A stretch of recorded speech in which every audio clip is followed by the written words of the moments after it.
नमस्कार स्टूडेंट्स, देखिएगा अपनी एक्सरसाइज चल रही है 15.3 और 15.3 के हम प्रश्न संख्या पे पहुंच चुके हैं 5वें पे। और बेटा आपको 5वां प्रश्न दिया गया है कि एक वृत्ताकार पारक है जिसकी त्रिज्या दी गई है आपको 3.5 सेंटीमीटर वृत्ताकार पारक की त्रिज्या दी गई है 3.5 मीटर। एक वृत्ताकार पारक दिया गया है और इस पारक की त्रिज्या कितनी है 3.5 मीटर। जैसे कि ये वाला एक पारक है,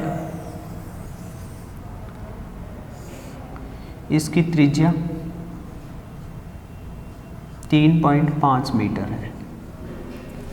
इस पार्क के चारों तरफ एक मार्ग बना हुआ है। इसको बोला गया है इसने कि एक चौड़ा फुटपाथ बना हुआ है और इस फुटपाथ की चौड़ाई है 1.4 मीटर। अब सुनिएगा बेटा, ये एक फुटपाथ बना हुआ है,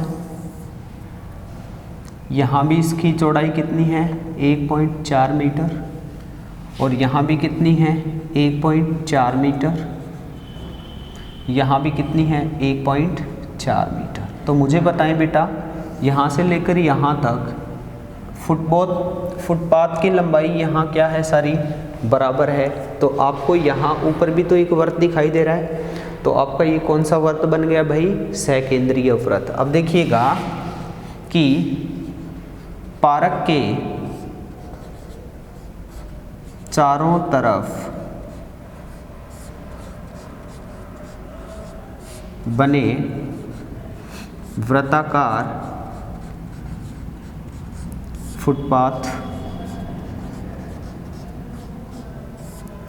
की लंबाई या चौड़ाई भी बोल सकते हैं कि चौड़ाई बराबर है 1.4 मीटर। अर्थात बड़े वृत्त की त्रिज्या, इसकी छोटे वृत्त की त्रिज्या मैं R1 मान लेता हूँ भाई 3.5 मीटर, और ये वाला जो फुटपाथ ये सारा बराबर है, इससे क्या बन गया बेटा, बड़ा वृत्त बन गया। और इस बड़े वृत्त की त्रिज्या मैं मान लेता हूँ R2। देखो कितनी होगी, यहाँ तक तो 3.5 है, आगे 1.4 है, तो होगी 3.5 प्लस 1.4, 3 और 1 4, 4.9 मीटर। अब अपने को इस फुटपाथ का क्षेत्रफल निकालना है। किसका क्षेत्रफल निकालना है बेटा, इस फुटपाथ का क्षेत्रफल निकालना है। तो आपको याद आ गया होगा सकेंद्रीय वृत्त वाला। सकेंद्रीय वृत्त किसे कहते हैं, दो वृत्तों का केंद्र क्या हो बेटा, एक ही हो। दो या दो से अधिक वृत्त जिनका केंद्र एक ही हो सकेंद्रीय वृत्त कहलाते हैं। अब बात करता हूँ मैं इनकी कि इनका क्षेत्रफल निकालना है, तो मैं यहाँ फुटपाथ का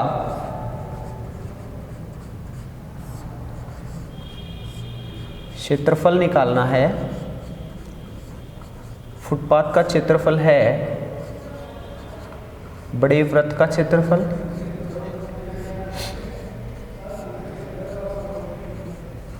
माइनस छोटे वृत्त का क्षेत्रफल।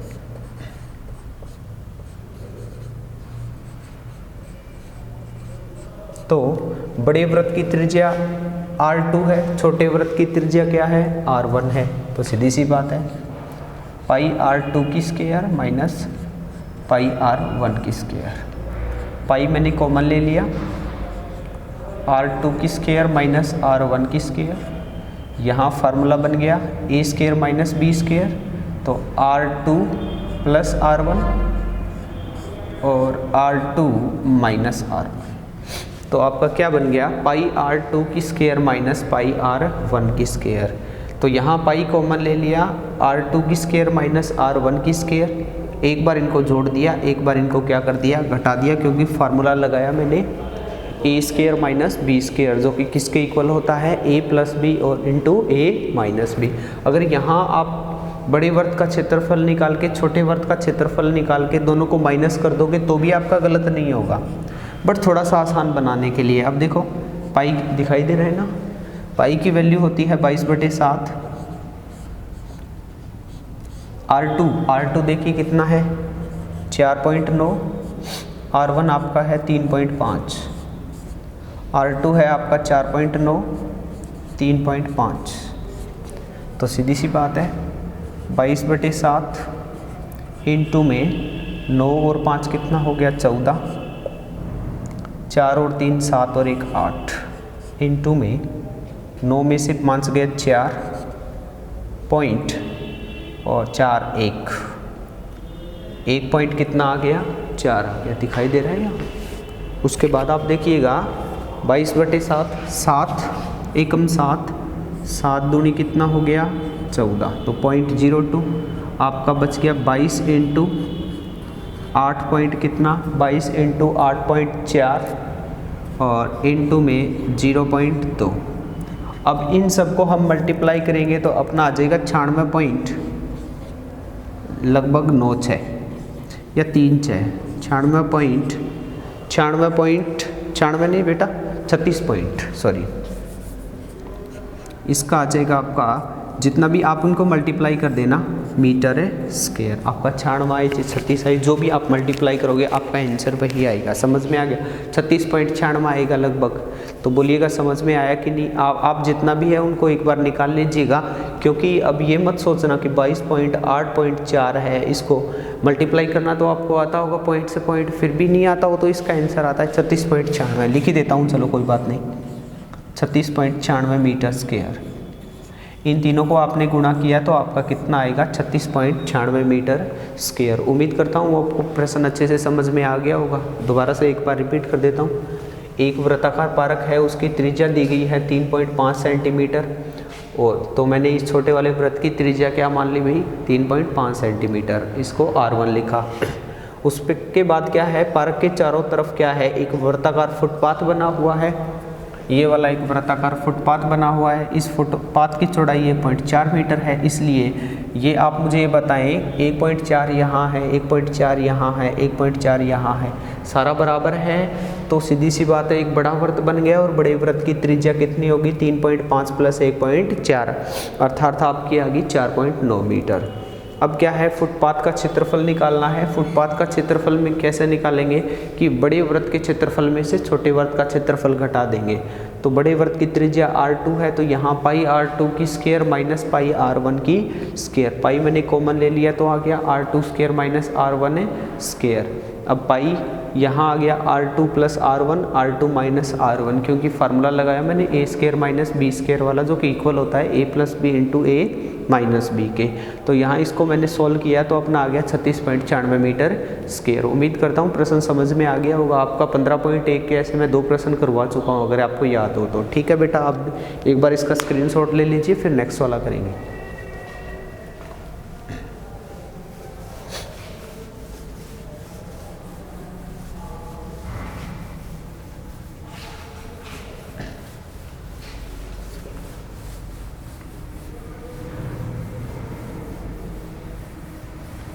उसके बाद प्रश्न संख्या देखिएगा, आपका प्रश्न संख्या है 6। छठा प्रश्न है कि त्रिज्या 8 सेंटीमीटर वाले एक वृत्त के अंदर खींचे जा सकने वाले वृत्त का क्षेत्रफल ज्ञात कीजिए। देखिएगा, एक वृत्त की त्रिज्या दी गई है, वृत्त की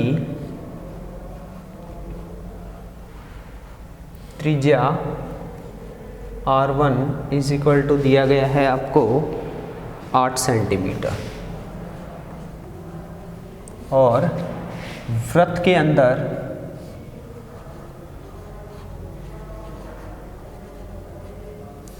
अंदर एक वर्गाकार आकृति दी गई है।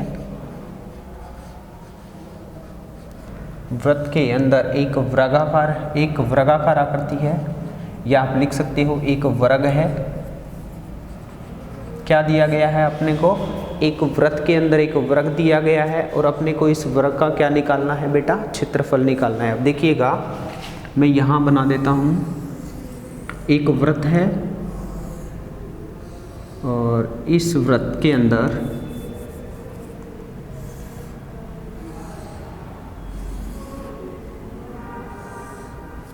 इस ABCD ऐसे भी लिख सकते हो कि वृत्त के अंदर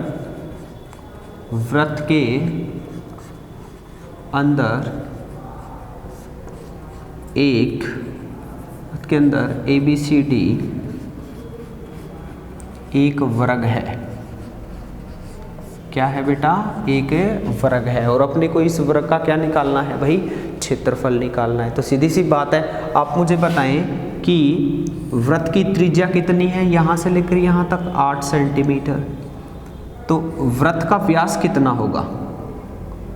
O से लेकर C, O से लेकर A बराबर होगा कि नहीं? क्योंकि वृत्त की सभी त्रिज्याएं आपस में क्या होती है? बराबर होती है। तो वृत्त की त्रिज्या 8 सेंटीमीटर है, तो वृत्त का व्यास आपका होगा 8 × 2 अर्थात 16 सेंटीमीटर। उम्मीद करता हूँ समझ में आ गया होगा, क्योंकि वृत्त का व्यास है वो त्रिज्या का क्या होता है? दुगना होता है। वृत्त का व्यास है वो त्रिज्या का क्या होता है भाई? दुगना होता है।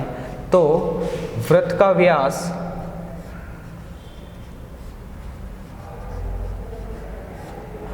व्यास है वो किसके बराबर है भाई?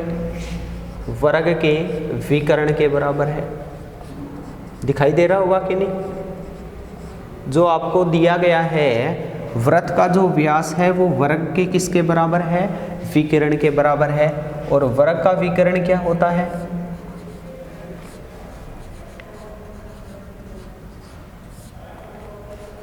√2 × भुजा। अर्थात आपको √2 × भुजा कितना दिया गया है?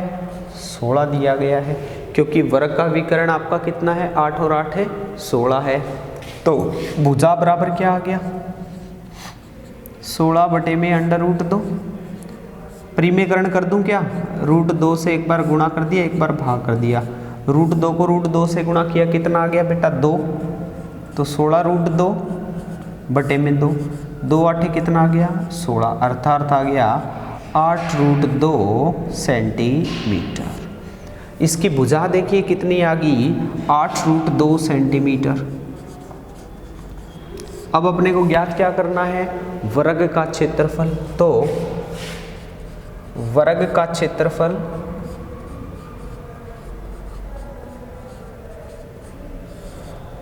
बराबर क्या होता है? भुजा की स्क्वायर, क्योंकि वर्ग का क्षेत्रफल भुजा इंटू भुजा होता है।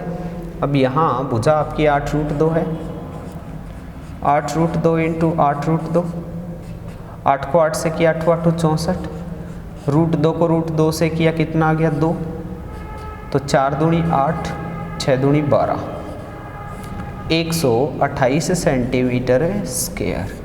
तो आपका इस वर्ग का क्षेत्रफल, आपको इस वर्ग का क्षेत्रफल ज्ञात करना था, जो कि कितना आ गया? 128 सेंटीमीटर स्क्वायर। उम्मीद करता हूँ ये वाला प्रश्न आपको अच्छे से समझ में आया होगा। अब आप देखिएगा, सबसे पहले आपको एक वृत्त दिया गया है और वृत्त की त्रिज्या है R1।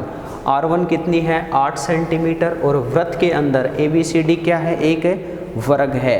अब यहाँ आपको वर्ग क्या क्या दिया गया है? अब आप मुझे बताएं, वर्ग है और इस वृत्त की त्रिज्या 8 है, तो टोटल कितना हो गया? 8 और 8 है। इसका विकर्ण कितना हो गया? 16।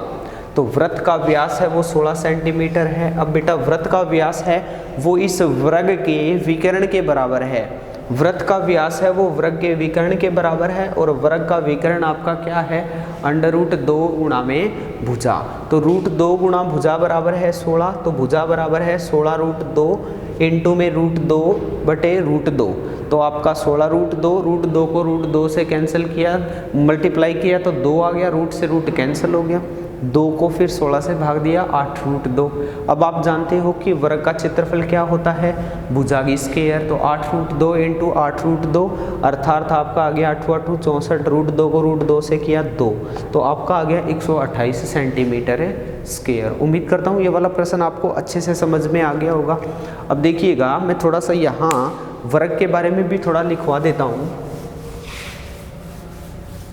नोट लगा लेना आप।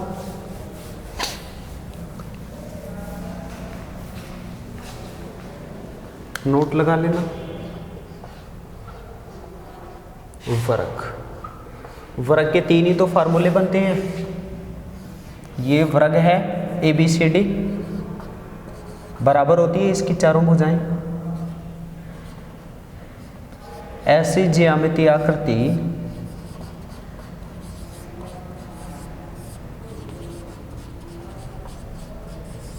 या ऐसे भी लिख सकते हो, 4 भुजाओं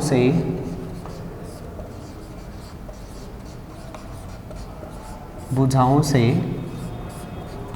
घिरी हुई ऐसी ज्यामितीय आकृति जिसकी चारों भुजाएं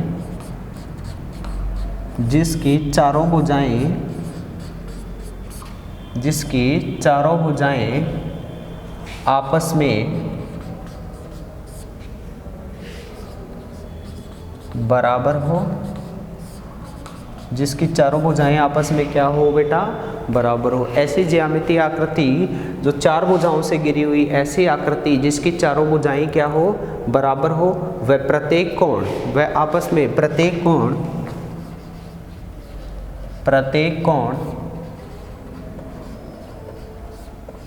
समकोण हो।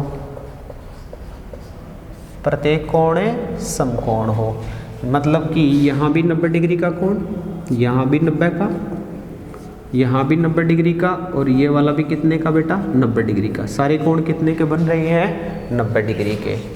और आगे लिख लेना, वर्ग के दोनों विकर्ण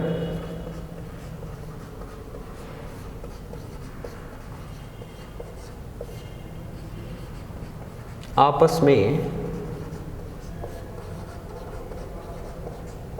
बराबर होते हैं।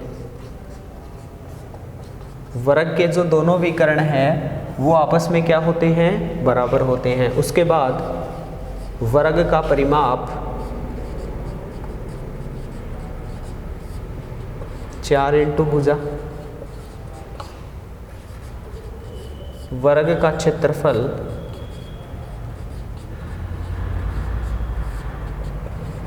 भुजा इंटू भुजा, वर्ग का विकर्ण